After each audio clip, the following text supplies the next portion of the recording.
quelque chose de tout à fait normal. Alors on va le suivre à son arrivée, porte de Versailles. Évidemment, une information importante quand même. François Hollande a appelé Emmanuel Macron pour le féliciter dès 20h15. C'est ce que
Merci. Ça marche ou pas? Merci à toutes et à tous d'être venus ce soir.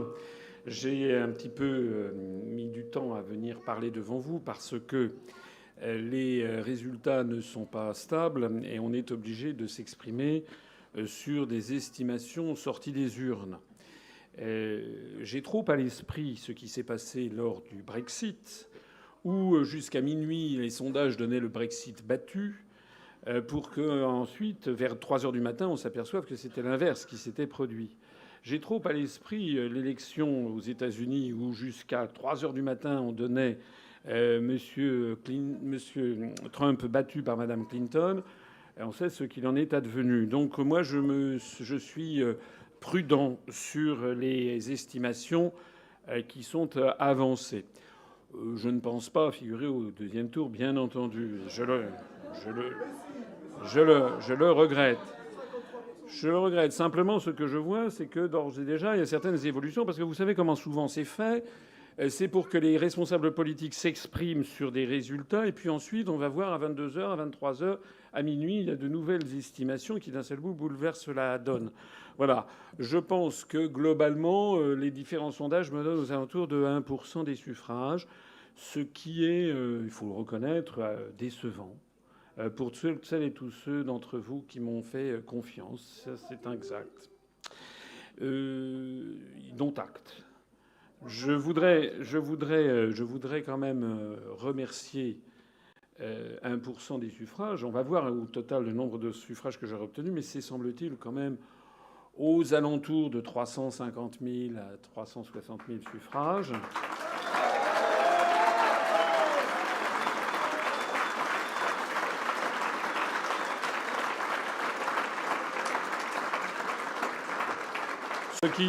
Ce qui représente quand même un doublement à peu près toujours encore une fois, si les estimations actuellement disponibles sont exactes et sont confirmées par les événements, ça représentera quand même un doublement du nombre de nos suffrages par rapport aux élections régionales de décembre 2015. Ça veut donc dire qu'en 1 an et demi, on aura encore une fois doublé nos électeurs, ce qui commence à faire une base électorale réellement stable et qui me met, semble-t-il, largement au-dessus de Madame Arthaud et de Lutte ouvrière, et ce qui devrait me mettre à peu près au niveau de Monsieur Poutou et du NPA.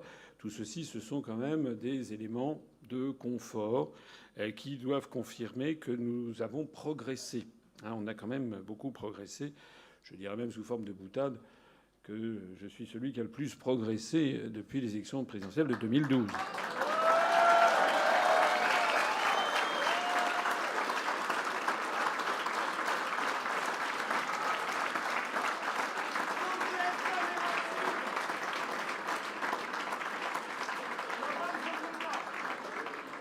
Je voudrais rappeler quand même dans quelles conditions d'adversité extrême nous sommes battus. Et de ce point de vue, je voudrais remercier non seulement les personnes qui ont voté pour moi, mais toutes celles qui ont rendu possible ce score de 1% des suffrages à une première élection présidentielle, en particulier tous les militants et adhérents dont vous faites partie sans doute, tous ceux qui ont collé des affiches, distribué des tracts. Un immense merci à vous tous.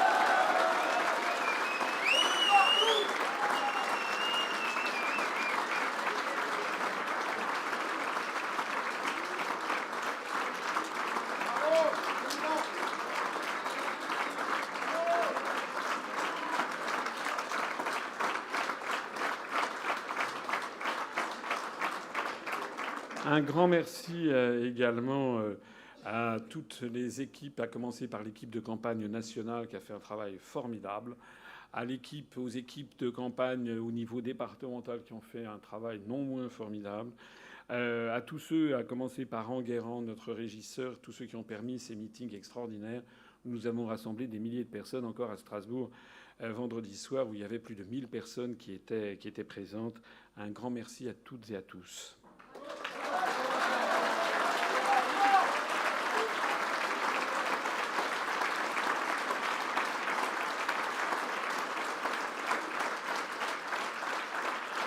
Alors je le disais, nous avons été contraints de nous battre dans des conditions d'extrême adversité puisque, en réalité, j'ai créé un parti politique il y a un peu plus de 10 ans. Pendant 9 ans et 11 mois et 15 jours, je n'ai eu quasiment aucune couverture médiatique. Les seules informations disponibles sur moi l'étaient notamment par une notice Wikipédia sciemment, délibérément, parfaitement mensongère et calomniatrice et diffamatoire et contre laquelle on ne pouvait pas grand-chose. J'ai pu noter qu'à partir du moment où j'étais candidat à l'élection présidentielle, dans un premier temps, tous les journalistes et tous les médias ont entonné les mêmes couplets. J'étais, paraît-il, complotiste, conspirationniste. On se demandait ce que je venais faire là. Et puis petit à petit, les journalistes, en découvrant mes analyses, mes conférences, ont commencé à évoluer de telle sorte qu'à la fin, la tonalité des journalistes avait changé. Mais nous n'avons disposé en tout et pour tout que d'à peu près un peu plus d'un mois. Et pendant les 3 premières semaines, disons 5 semaines, les 3 premières semaines, c'était le principe dit d'équité, c'est-à-dire d'extrême inéquité en définitive, puisqu'au total, j'ai bénéficié de moins de 1% des temps de parole. Alors que ceux dont on savait déjà tout, eux, triomphaient sur les ondes. Au total, je rappelle que vous connaissez les martingales qui sont établis depuis belle lurette, venus d'ailleurs d'outre-Atlantique, où on a découvert, outre-Atlantique, qu'il y a une corrélation très forte entre le nombre d'heures passées dans les médias, notamment dans les médias audiovisuels, le montant budgétaire déconsacré à une campagne et le résultat dans les urnes. Ce soir, c'est une très grande tristesse. M. Macron arrive, semble-t-il, en tête. Mais pourquoi ? Parce qu'il a bénéficié depuis 1 an d'une couverture médiatique que je n'hésite pas à qualifier d'obscène. Il a eu...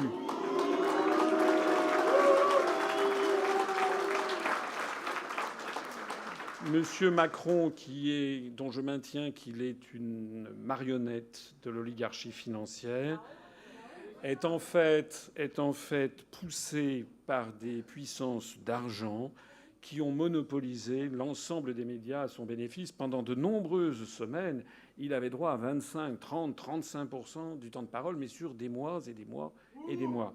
C'est la raison pour laquelle, hélas, un certain nombre de Français sont tombés dans le panneau, encore une fois, qui leur était tendu. Je rappelle au passage que, d'après les informations dont je dispose, il semble qu'il aurait consacré, demandé en tout cas, c'était tout comme ça dans les médias, dépenser quelque chose comme 17 millions d'euros pour sa campagne électorale, là où nous avons un budget de l'ordre de 800 à 900 000 euros.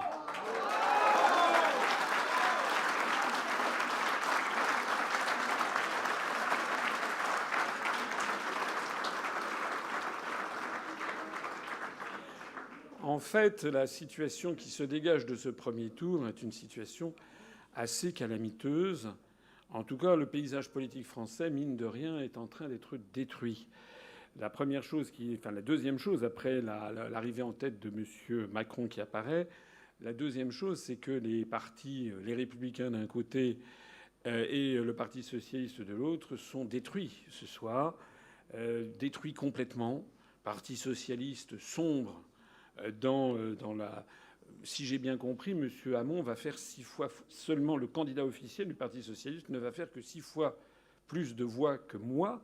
J'aurais aimé disposer d'un 6e dès la couverture médiatique dont a bénéficié le Parti socialiste depuis 1 an.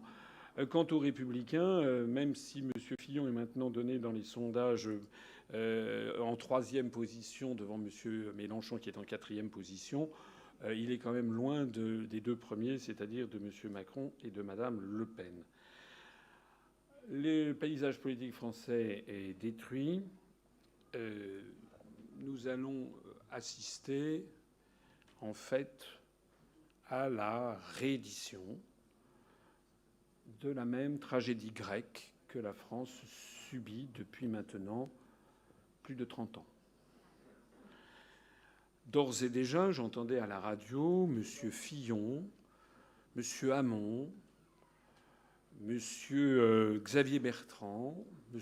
Raffarin, Mme Kosciusko-Morizet, M.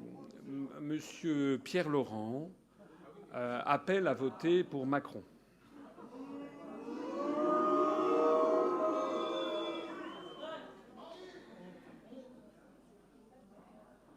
On va assister au sketch habituel comme une tragédie grecque.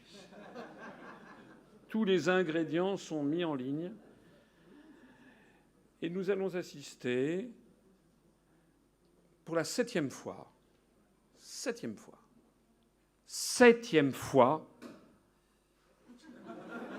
à la défaite d'un membre de la famille Le Pen. Tout le monde le sait, tout le monde a compris ce qui va se passer. Il va y avoir un front républicain, il va y avoir des cris, des hurlements. Probablement, M. Le Pen va sortir d'un chapeau pour dire une horreur, pour bien marquer le coup. Et puis, ça se terminera comme ça.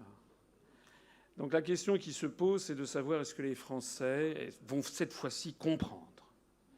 Est-ce qu'ils vont enfin comprendre ce qui se passe ? Est-ce qu'ils vont comprendre ce qui se passe ou est-ce qu'ils vont comprendre... Vous savez ce qui va se passer, ce que je crains ? C'est que les électeurs de Mme Le Pen nous disent « ça sera bon la prochaine fois ». Pour la 8e fois. Parce qu'ils nous l'ont fait à chaque fois.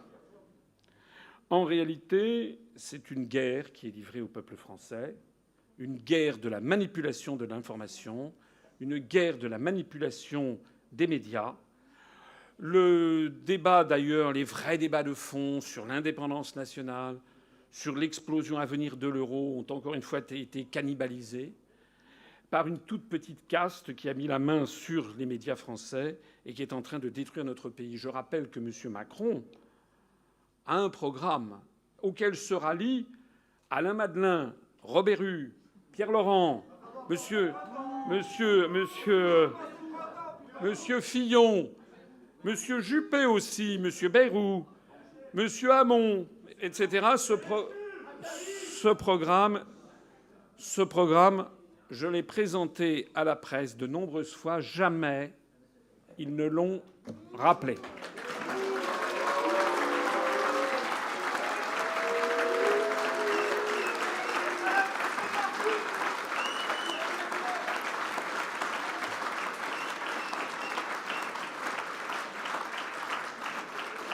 Le programme de M. Macron et de l'oligarchie qui l'entoure consiste dans le démantèlement de nos acquis sociaux parce que la Commission européenne le demande, dans le démantèlement de l'assurance chômage parce que la Commission européenne le demande, dans la baisse du SMIC parce que la Commission européenne le demande, dans l'ubérisation généralisée de la société parce que la Commission européenne le demande, dans la destruction des acquis sociaux des Français, dans la privatisation rampante de nos services publics, parce que la Commission européenne le demande, dans la destruction de la sécurité sociale publique pour tous parce que la Commission européenne le demande. Et quand je dis la Commission européenne, ce sont évidemment les traités européens qui sont derrière et l'oligarchie financière qui ligote et qui verrouille le tout. Nous allons avec M. Macron, je rappelle comment M. Macron, qui n'a aucune expérience en matière internationale, avait pris note du bombardement de la Syrie par M. Trump il y a quelques jours. D'ailleurs, on n'en parle plus de cette affaire, vous avez remarqué. Ça veut dire que M. Macron est quelqu'un qui est capable d'entraîner la France dans un conflit nucléaire avec la deuxième puissance mondiale si nécessaire, c'est-à-dire avec la Russie.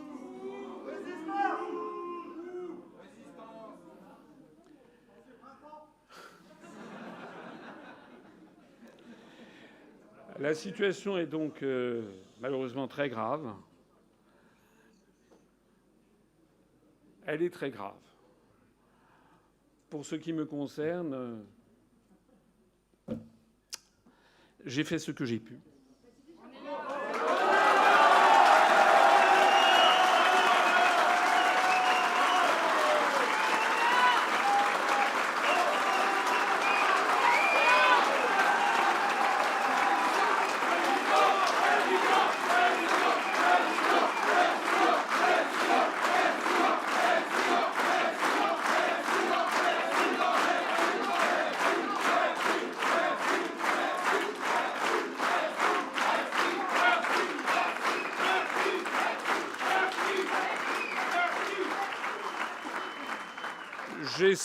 J'espère que tout simplement le temps va faire son œuvre. En fait, j'ai donné.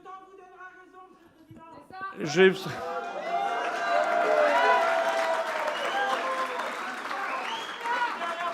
voyais tout à l'heure les. Monsieur Mélenchon ne s'est pas encore exprimé, mais j'ai vu que sa porte-parole était sur la télévision. Et elle commençait à expliquer qu'en fait tout le mal venait de la monarchie républicaine. Elle refusait de s'exprimer, mais enfin on croit comprendre que bon an mal an, enfin en gros, Monsieur Mélenchon va bien entendu faire appel à faire barrage à la bête immonde. Et donc nous allons avoir la Sainte Alliance pour maintenir ça. J'espère que la situation va non seulement dessiller les yeux des électeurs du Front national qui ne comprennent pas que la famille Le Pen est ce qui permet au système de se maintenir. J'espère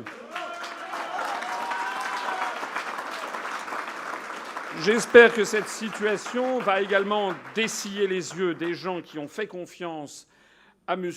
Mélenchon, mais M. Mélenchon qui jamais, d'ailleurs sa porte-parole ce soir à la télévision, n'a pas prononcé une seule fois le mot de Europe, et M. Mélenchon qui jamais n'a présenté à ses troupes le rapport des grandes orientations de politique économique.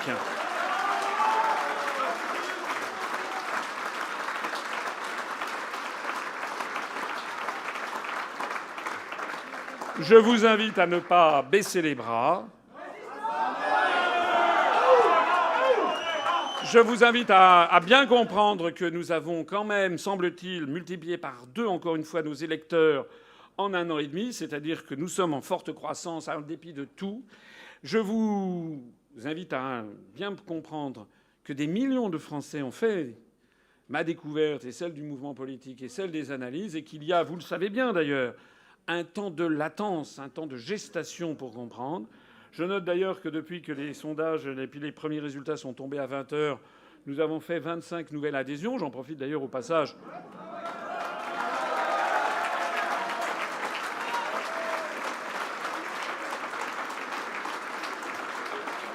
J'en profite d'ailleurs au passage pour signaler que nous avons franchi le cap des 26 000 adhérents hier.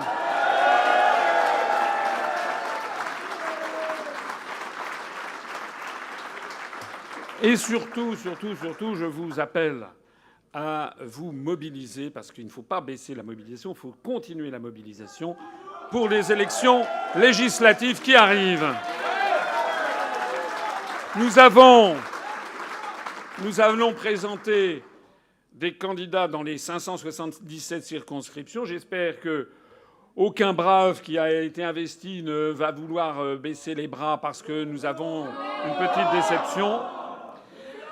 De toute façon, avec 1% des suffrages au niveau national, nous sommes assurés de dépasser le stade fatidique des 50 candidats dans des circonscriptions avec 1% et ayant dépassé 1% des suffrages. Donc il faut absolument se mobiliser parce que nous aurons ensuite des moyens financiers très importants si nous nous présentons aux élections législatives.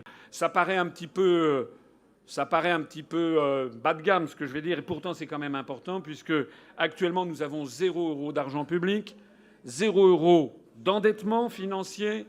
Mais si nous nous présentons aux élections législatives et si nous faisons déjà le même score qu'à la présidentielle, mais cette fois-ci aux législatives, on peut espérer avoir 600 000 € de financement public chaque année, ce qui sera évidemment, ça changera tout puisque ça va permettre de renforcer encore notre mouvement politique. Mais au-delà de l'argent, ce qui est important, c'est que, je crois, nous détenons la vérité, de bonnes analyses.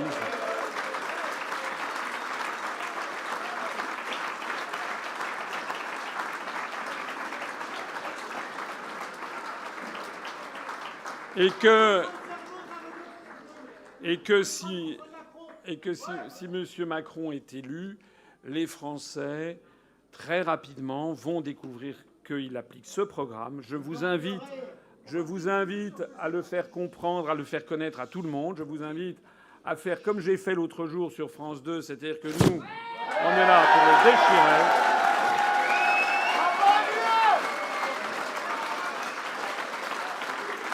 Parce que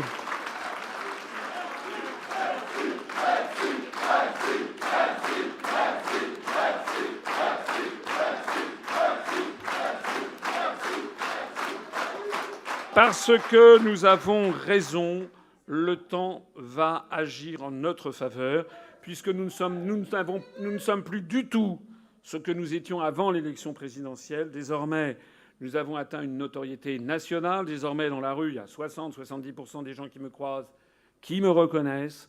Et donc, ça veut dire que des millions de personnes, en ce moment, sont en train de découvrir nos analyses. C'est ça qu'il faut comprendre.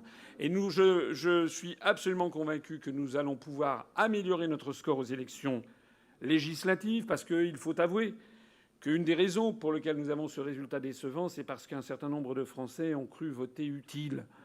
Ils se sont dit nous avons fait l'objet de campagnes constantes. Moi, j'ai vu des gens qui disaient mais de toute façon, vous allez faire 0,5, donc je vais voter utile, je vais voter pour Mélenchon. Voilà. Je vais voter pour un tel ou un tel. En réalité, c'était pas utile, c'était totalement inutile. Aux élections législatives, le même réflexe n'aura pas lieu, donc je pense que nous allons développer encore nos voix. Et puis surtout, ce qui est en train de se passer en ce moment, c'est que les Français, de plus en plus nombreux, commencent à découvrir de façon de plus en plus approfondie nos analyses. Rappelez-vous, toutes celles et tous ceux d'entre vous, très peu ont été ceux qui ont été convaincus en 15 jours. C'était 15 jours dont on a disposé, en fait. Et tout le monde n'a pas la volonté d'aller se renseigner. Mais désormais, ce sont des millions de personnes qui ont découvert nos analyses. Et parmi elles, des centaines de milliers de personnes qui vont aller se renseigner dans les semaines, les mois, les semestres qui viennent. Ça sera ici ma conclusion. Je voudrais dire que, pour ce qui me concerne, je ne donnerai aucune consigne de vote.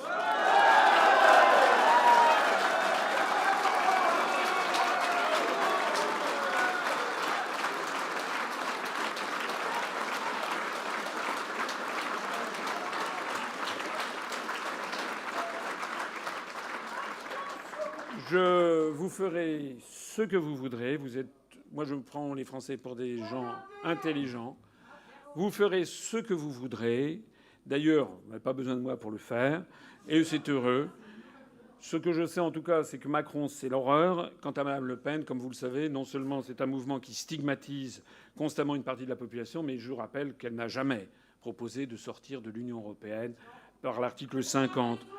Donc, vous ferez ce que vous voudrez. De toute façon, je crains hélas que la France ne connaisse de plus en plus de mauvais jours. Je crains que la France continue à s'enfoncer. Je crains qu'effectivement qu'elle ne s'enfonce dans le chaos. Face face à cette évolution. En tout cas, vous pourrez compter sur moi, vous me connaissez, avec mon honnêteté, ma sincérité, ma droiture et ma rectitude.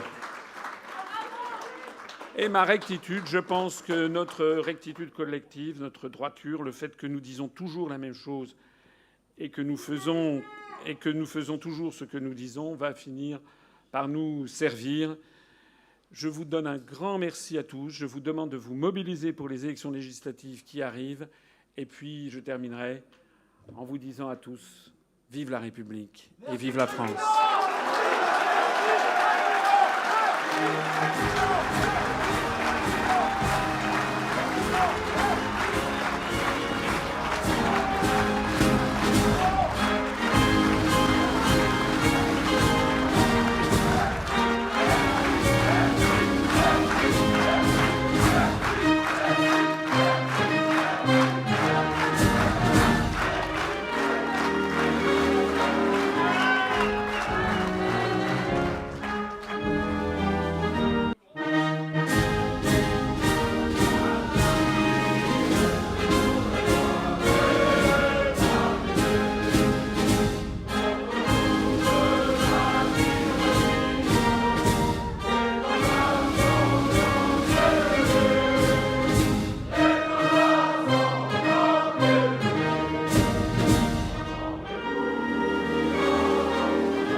Les chasseurs à ma porte comme les petits soldats qui veulent. Retrouvez nos analyses, nos propositions, adhérez ou faites un don sur upr.fr. Retrouvez-nous aussi sur Facebook pour partager des idées et participer au direct. Twitter pour suivre les réactions de François Asselineau au jour le jour. YouTube pour ne rater aucune de nos vidéos. Pour nous aider à rétablir la démocratie, poussez-nous, abonnez-vous, partagez.